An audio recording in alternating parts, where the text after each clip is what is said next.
News IBN 2020 में आपका स्वागत है। सच कभी छुपता नहीं, आईबीएन कभी रुकता नहीं। देश प्रदेश की ताजा तरीन खबरों से रूबरू होने के लिए आप जुड़े रहिए परवेज खान के साथ न्यूज आईबीएन 2020। आज हमारे यहाँ आईबीएन न्यूज़ के 2020 के ऑफिस में एक समाजसेवी, वरिष्ठ समाजसेवी मोहम्मद वसीम मौजूद हैं, जिन्होंने कोरोना काल के अंदर कई गरीबों को मदद की। जिस तरह सोनू सूद ने की, उसी तरह से मध्य प्रदेश की राजधानी भोपाल में और राजधानी के अलावा कई जगह इंदौर, भोपाल, ग्वालियर में कई जगह लोगों को मददें पहुंचाई। और एक अच्छे कांग्रेसी कार्यकर्ता होने के नाते कांग्रेसी विचारधारा, अच्छी विचारधारा और देश की वफादारी में जो विचारधारा रखने वाले मोहम्मद वसीम से हम आपको आज एक नई बातचीत के साथ उनसे एक नई शुरुआत करेंगे, जो कि अभी गृह राज्य मंत्री के बेटे को जो बेल मिली, हम यहाँ से अपनी बातचीत की शुरुआत करेंगे। वसीम जी, आप बताइए, मंत्री के बेटे को जो बेल मिली उसकी असल वजह क्या है? देखिए, सबसे असल वजह तो है कि गृह राज्य मंत्री का बेटा है वो और सत्ता पर काबिज हैं। मेरा तो यही कहना है कि 4 किसानों को रौंद दिया, उसको बेल मिल जाती है 4 महीने के अंदर। लेकिन 84 साल के फादर स्टैनली जेल में हैं। हाथरस कवर करने जा रहे पत्रकार सिद्दीक कप्पन जेल में हैं। उमर खालिद जेल में हैं। तो ये साफ दर्शाता है कि कहीं ना कहीं सत्ता का जो प्रभाव है वो इस समय हमारे जुडिशरी सिस्टम पर भी हावी हो रहा है। वरना ऐसा कोई चीज़ नहीं थी, क्लियर कट एविडेंस थे, वीडियो हैं। और 4 महीने मतलब 4 किसानों की मौत का कोई भी मतलब उसमें शोक नहीं, कोई उनकी वैल्यू नहीं, कोई इमेज नहीं, बस 4 महीने में बंदा बाहर। तो वसीम जी, आप क्या कहना चाह रहे हैं? कानून पे सत्ता हावी है? बिल्कुल। ये जब से भाजपा राज आया है इस देश में, तब से तो हमने ऐसा एक बार नहीं कई मौकों पर देखा है। और ये तो सिर्फ एक उदाहरण है, और ये उदाहरण दर उदाहरण जब तक भाजपा रहेगी तब तक ये रहेगा। जब तक भाजपा है तब तक उदाहरण है। बिल्कुल उदाहरण है। और इसी तरह कानून जो है वो सत्ता के दबाव में कार्य करता रहेगा। असल में ऐसे कई कांग्रेस के और भी कई कार्यकर्ता जो मध्य प्रदेश की जेलों में बंद हैं और देश के अनेक जेलों में बंद हैं। कांग्रेस कार्यकर्ताओं के बंद होने की वजह, उन पे केस होने की वजह क्या होती है?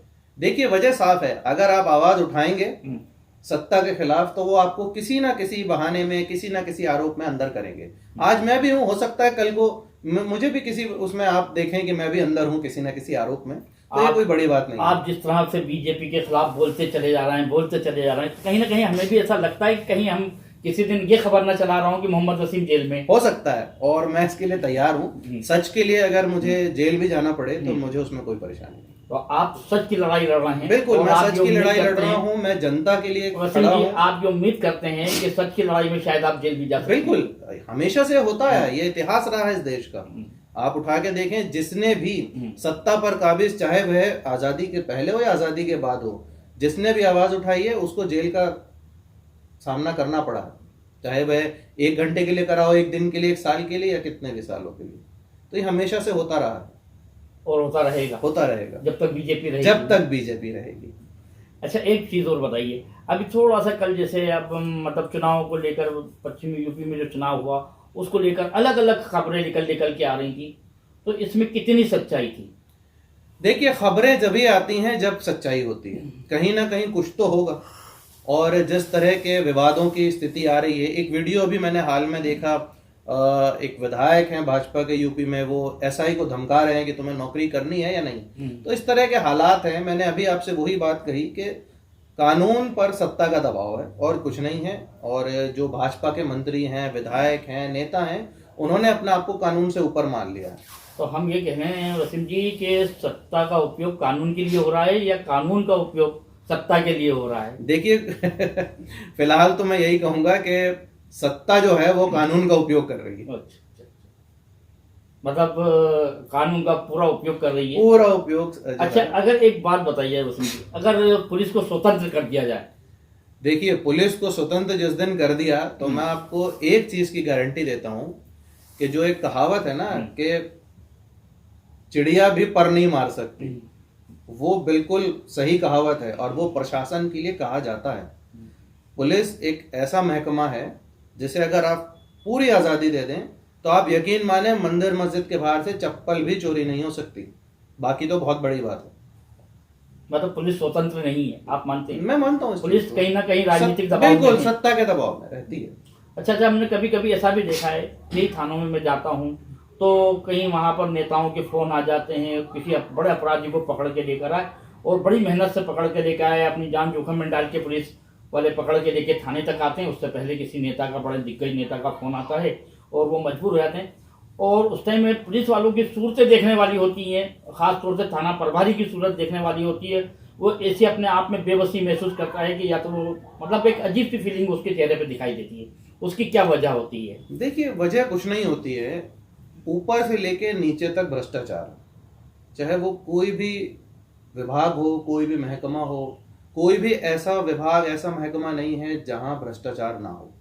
ये उसी का ही सिर्फ एक उदाहरण है। इसी वजह से ये चीजें होती हैं। अगर भ्रष्टाचार ही नहीं होगा तो ये चीजें भी नहीं होंगी, क्योंकि मैंने फिर वही कहा, पुलिस स्वतंत्र होगी और जब आजाद होगी तो चाहे कोई नेता, कोई अधिकारी, किसी से भी बढ़कर, पुलिस से बढ़कर कोई नहीं है। वो कहते हैं ना, मैं अपनी बात खत्म कर देता हूं।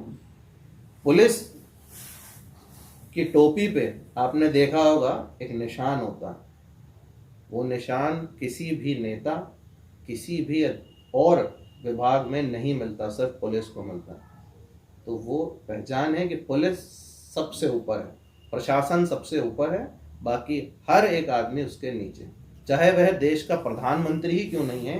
कानून उसके लिए भी वही है जो एक गरीब आदमी के लिए, एक रिक्शा वाले के लिए, एक ड्राइवर के लिए। कल हो सकता है इसी कानून का गलत तरीके से इस्तेमाल आप पर भी हो सकता है। चलिए, हम उम्मीद करते हैं कि ऊपर वाला ऐसा आपके साथ ना करे और हम आगे चलते हैं। अभी कल प्रदेश के मुखिया का एक बयान आया उत्तराखंड को लेकर, उसके बारे में आपका क्या कहना है? देखिए, उसमें कुछ कहने के लिए बचा नहीं है। मैंने पहले भी कहा था कि 10 मार्च भाजपा साफ। मैं उत्तर प्रदेश के लिए तो कह ही रहा हूं, लेकिन जिस तरह से मध्य प्रदेश के मुख्यमंत्री जो स्वयं प्रचार करके लौटे हैं और उन्होंने खुद से कहा है कि उत्तराखंड में भाजपा गई, हालत खराब है, तो इसके बाद कुछ कहने को रह नहीं जाता है। तो मेरे ख्याल से उत्तराखंड से भी 10 मार्च को भाजपा साफ हो रही है। लेकिन हो सकता है कि प्रदेश के मुखिया का मतलब ही कुछ और हो। नहीं, वीडियो में आप साफ देख सकते हैं कि ऐसा कोई नहीं लगा कि जहां पे उनका मतलब कुछ और हो। बिल्कुल साफ लग रहा है कि वो बिल्कुल क्लियर कट उन्होंने बोला है कि उत्तराखंड में भाजपा मुश्किल में है।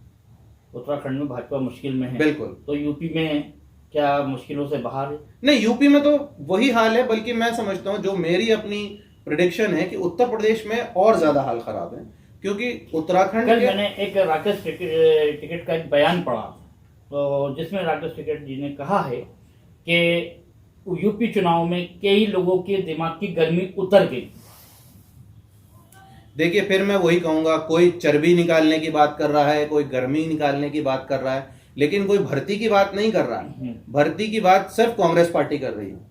आप क्यों नहीं करते कि आप इतने लोगों को नौकरी देंगे, आप सत्ता में आएंगे तो आप इतने लोगों के लिए आप नए कोई पॉलिसी लाएंगे, आप इतने लोगों को गरीबी से निकालेंगे। कोई नहीं कर रहा है सिवाय कांग्रेस के बाद। यह बात सिर्फ और सिर्फ डंके की चोट पर कांग्रेस कर रही है।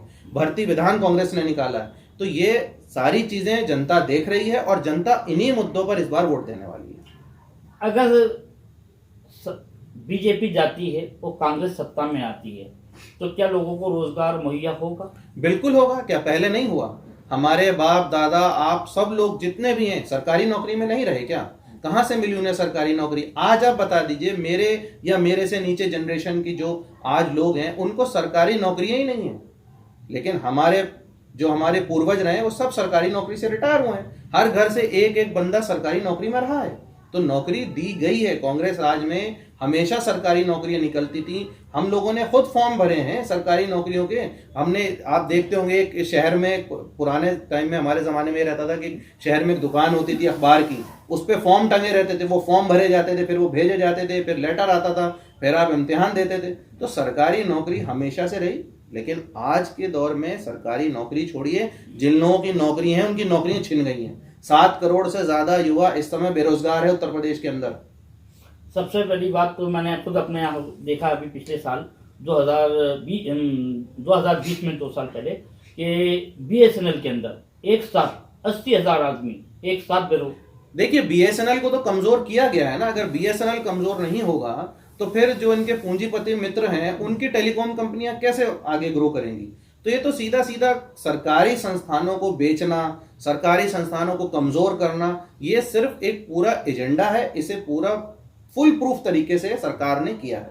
मैं आपको एक आंकड़ा और देता हूं, आपको शायद ये मालूम नहीं कि जो बेरोजगारी और कर्ज से जितने लोगों ने पिछले 3-4 सालों में आत्महत्या की है, उसके आंकड़े कश्मीर में आतंकवाद से मारे गए लोगों से ज्यादा है इस देश में। इतने लोग कश्मीर के अंदर आतंकवादी द्वारा नहीं मारे गए हमारे देश के, जितने बेरोजगारी से और कर्जे से परेशान होकर लोगों ने आत्महत्या कर ली है। ये एक बिल्कुल सच्चा और सही आंकड़ा है। तो ये हालात इस समय देश के हैं। मुझे ये समझ नहीं आ रहा है कि सरकार किस दिशा में जा रही है। मोदी जी आते हैं, टीवी पर बोलते हैं, झूठ झूठ झूठ झूठ, इधर उधर की बात, मतलब कुछ भी उनका नहीं लगता कि वो किसी एक पॉलिसी पे बात कर रहे हैं। कभी कोई उनका भाषण नहीं आता कि इतने लोग हमारे वजह से इतने हो गए हैं, या ये परेशानी की वजह से लोग इतने जान दे चुके हैं, तो चलो हम इतने लोगों को नौकरी देंगे या हम इतने लोगों को उनको कंपनसेट करेंगे। कुछ नहीं, सिर्फ आते हैं, टेलीप्रॉम्प्टर चल रहा है तो बहुत अच्छा भाषण है, टेलीप्रॉम्प्टर बंद हो गया तो भाषण जीवी का भाषण ढेर हो गया। ये सीधा सीधा सा पूरे देश ने, पूरे विदेश में देखा है। तो क्या मोदी जी की ये पॉलिसी बन गई है कि काम खत्म और आदमी खत्म? देखिए, मुझे तो लगता है उनकी पॉलिसी हो गई है आदमी खत्म काम खत्म। दोनों में बात एक ही है बस कि काम खत्म आदमी खत्म। नहीं, मोदी जी की पॉलिसी थोड़ी उल्टी है। मैं समझता हूँ उनकी पॉलिसी है कि आदमी खत्म काम खत्म। अभी जिस तरह से सरकारी नौकरियां तो है नहीं, लेकिन जो प्राइवेट नौकरियां थी उसमें भी मतलब बड़ी बड़ी कंपनियों का खुले तौर पे कहना है कि भाई हम अभी पिछले बार आपको इतनी पेमेंट दे रहा था, आप इतने में काम कर सकते हो तो करो। पिछले 2 वर्षों से कई लोगों को तो मैं जानता हूं जो आधी पे पर काम कर रहे हैं, और कई लोग ऐसे हैं जो घर बैठ चुके हैं जिनकी नौकरी ही नहीं रही है। इसी तरह से मैं देख रहा हूँ कि हमारे यहाँ पूरे मध्य प्रदेश में ब्याजखोरों का बोलबाला है। देखिए, ब्याजखोरों के लिए तो ये चांदी कहते हैं ना, चांदी चांदी और वाला समय है। हर ब्याजखोरा किसी बड़े नेता, बीजेपी के बड़े नेता से जुड़ा हुआ है। बिल्कुल बिल्कुल, ये बिल्कुल बिल्कुल आपकी बात बिल्कुल सही है। मैं खुद भी जानता हूं ऐसे बहुत से लोगों को जो ये काम कर रहे हैं, और कोरोना काल से जिनकी आमदनी में तेजी से इजाफा हुआ, क्योंकि लोग इतने मजबूर, इतने परेशान थे कि उनके पास खाने के लिए नहीं था, तो वो बहुत मजबूर हो गए। तो उन्होंने, मजबूरी में आदमी क्या करेगा, कर्ज लेगा तो कर्जे में कुछ रखेगा। अब किसी का घर चला गया है, किसी का गहने चले गए हैं घर के, मतलब जो कुछ था वो बिक चुका है, और या फिर वो कर्जे तले दबा हुआ है, वो ब्याज पे ब्याज भरे जा रहा है। कर्ज, और जो फिर मैंने वही बात आपसे दोहराई कि कर्ज तले दब के या उसने आत्महत्या कर ली है। तो ये वही आंकड़े हैं।